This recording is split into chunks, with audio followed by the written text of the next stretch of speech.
ഏടാ ചെറുക്കൻ ചോറ് കഴിക്കാൻ വന്നിരിക്കുക. ദൈവത്തെ ഓർത്ത് തിരുവാ മൊഴിഞ്ഞൊന്നും മിണ്ടിയേക്കല്ല ഞാൻ പറഞ്ഞേക്കാം. പറയുന്നില്ലേ, അമ്മയായി മോനായി നിങ്ങളുടെ പാടായി. ഇച്ചിരി ഇട്ടാ മോനെ ചോറ്. 56 രൂപ 1 കിലോ അരിക്ക്.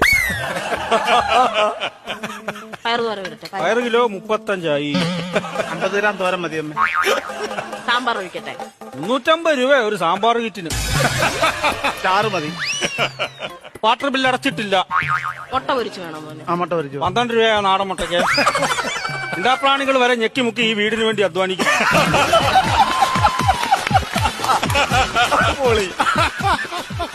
അച്ഛനും മോനോട് ഒരു കാര്യം പറയാം. ഇതോടി ലൈഫ് കളിയൊക്കെ നല്ലതാ, ഓവറായ ബോറാന്നേ. കണ്ടോ, നിങ്ങളുടെ വർത്തമാനം കേട്ടിട്ടാ ചെറുക്കൻ സങ്കടപ്പെട്ട് താഴെ പോയിരുന്നു വാരി തിന്നുന്നത്. അവൻ വിഷമിച്ചൊന്നും ഇരിക്കുമല്ല, താഴെ വീണതോടെ വാരി തിന്നാവല്ലോ എന്നും പറഞ്ഞു. അമ്മേ ഒരു ഊണിന് എത്ര പൈസ ഞാൻ തന്നേക്കാം. എന്നാ ഒരു 70 രൂപയുടെ കൂട്ടി വാങ്ങിക്കടി. അതെന്തിനാ? 4 പാലപ്പം മുട്ടക്കറിയും കയറ്റിയായിരുന്നു രാവിലെ.